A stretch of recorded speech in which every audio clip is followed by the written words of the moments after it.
hadsereg. A miniszterelnök Sztójai Döme lett. A deportálások pontos terveinek és a kapcsolódó jogszabálytervezeteknek a kidolgozásához Horthy kormányzó szabad kezet adott a kormánynak, hogy saját hatáskörében intézkedhessen. Német részről a főszervező Adolf Eichmann SS Obersturmbannführer volt. Alakulata csak 150-200 főből állt, így Magyarország zsidótlanítási akciója csakis a magyar hatóságok lelkes együttműködésével lehetett sikeres. Az első lépés a zsidók jogszabályi úton történő teljes elkülönítése a keresztény társadalomtól. Az 1944. évi 1240-es számú rendelet kötelezett minden 6. életévét betöltött zsidó személyt, hogy felső ruhadarabjának bal részén jól láthatóan 10x10 cm átmérőjű, kanári-sárga színű, határgó csillagot viseljen. A magyar zsidóság tragédiája nem a német megszállással vette kezdetét. Az 1920-ban elfogadott első zsidó törvény, a Numerus Clausus, és az 1938 és 44 között sorozatban elfogadott 21 zsidó törvény és rendelet a zsidó származásúnak minősített magyarokat kiszorította a gazdasági és társadalmi térből, jogfosztottá és kirekesztetté tette őket. A munkaszolgálat jogi alapjait az 1939. márciusában életbe lépő törvény teremtette meg. A II. Világháború alatti munkaszolgálat a magyarországi zsidóság történetének egyik legmegrázóbb fejezete. Szenvedés és megaláztatás volt a sorsa a munkaszolgálatosok tízezreinek. Nagy részük meghalt a fronton, az embertelen körülmények, az éhség, a fagy, a kínzások, a betegségek, a kényszermunka végzett velük.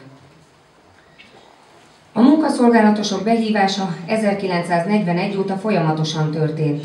Számuk 1944 nyarán hozzávetőleg 100 000 fő volt. 44 novemberében újabb 70 századot, körülbelül 17 000 embert vezényeltek erődítési munkára. A deportálások 1941 nyarán indultak el. Az összegyűjtött 18-20 000 embert Kamenyec-Podolszky környékére szállították, és a helyi zsidó lakossággal együtt kivégezték.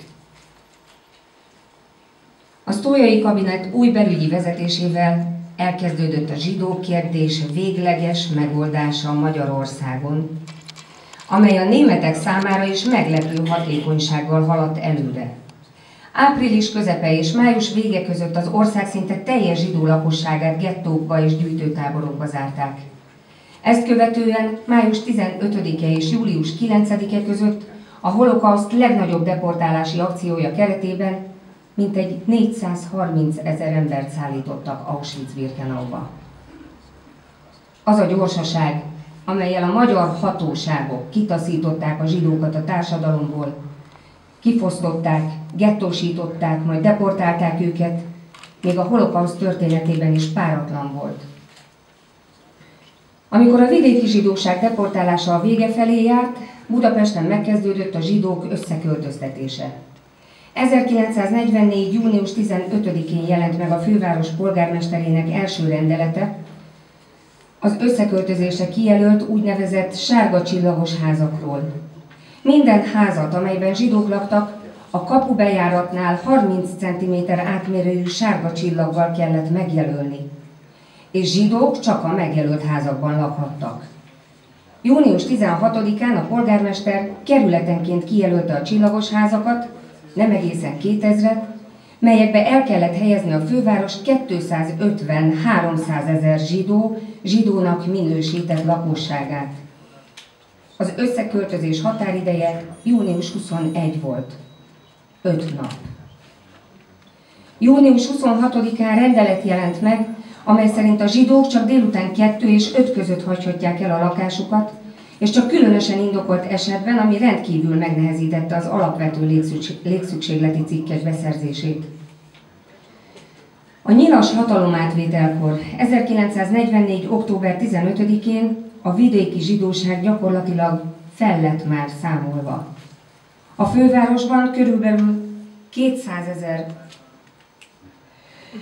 A munkaszolgálatos századokban pedig több mint 100 000 zsidó várta rettegve, hogy mit hoz a nyilas uralom.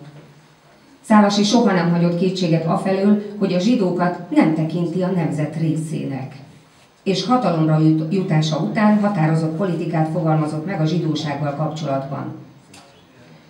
Végsőkig elkötelezve magát a németek mellett további 50 000 embert deportált, és 10 000-eket végeztetett ki. Pesten 1944 őszén a nyilaskeresztes hatóságok tulajdonképpen 2 gettót létesítettek. Az úgynevezett nagygettót az Erzsébetvárosban, és az úgynevezett védett házakat, vagy nemzetközi gettót a Szent István Park Pozsonyi út környékén.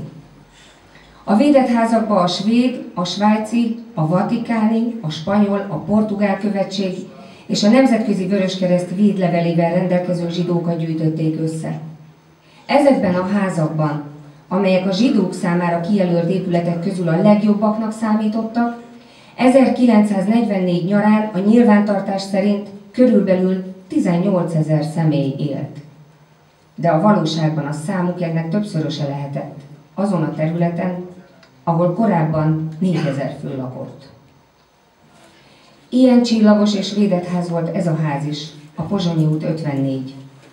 A svájci követség által védett 76 ház egyike. Ebben az úgynevezett nemzetközi gettóban a zsidók mozgását a kijárási tilalom és a nyilaskeresztes járőrök jelenléte korlátozta. De a nyilasok kényük kedvükre jártak mindenütt. Berontottak a lakásokba, igazoltatás ügyén fosztogattak, agyonlövéssel fenyegetve zsaroltak és raboltak. A csillagos házak lakói közül október 20-ától a 16 és 60 év közötti férfiakat és a 16 és 40 év közötti nőket árokásó századokba szervezték. Az árokások közül sokan meghaltak a nehéz körülmények miatt, de gyakoriak voltak a kézigránátos és géppisztolyos kivégzések is. November 6-án elindultak a halálmenetek, melyek egy részét az árokások, másik részét a csillagos házak lakói alkották. A fő koncentrációs központ a Nagybátony-újlaki téglagyár óbudai telepe volt, ahol egy pár napot töltöttek étlen szomjan az időjárás viszontagságainak és a nyilasok kegyetlenkedésének kitett emberek, majd gyalog indították őket útnak a nyugati határszél irányába. A halálmenetek során sokan haltak meg a fáradtság, az éhség és az őrök kegyetlenkedéseinek következtében. A halálmenet végén a foglyokat kényszermunka várta, és aki ezt is túlélte, azt valamelyik birodalmi koncentrációs táborba szállították. Ez a ház sem mentesült a nyilasok atrocitásaitól. Ennek a háznak is sok lakója menetelt a halálmenetekben, de az, hogy a ház lakói közül sokan túlélték a holokausztot, elsősorban a svájci követség munkatársainak, és legfőképpen Karl Lutz alkonzulnak volt köszönhető. December elején kiderült, hogy a semleges országok nem ismerik el Szálasi rendszerét és kormányát, a nyilas vezetés számára tehát érdektelenné vált a helyzet kozmetikázása, a védett zsidók helyzete fokozatosan romlott, rendszeressé váltak a nyilas terrorakciók, a gyilkosságok és a Dunába lövések. December második felében és különösen a karácsony környéki napokban a nyilasok már szabadon hozzáfértek a védett házakhoz. A zsúfolt lakásokból becslések szerint kisebb-nagyobb csoportokban 3000 embert hajtottak ki a Dunapartra, és lőtték őket a jeges Dunába.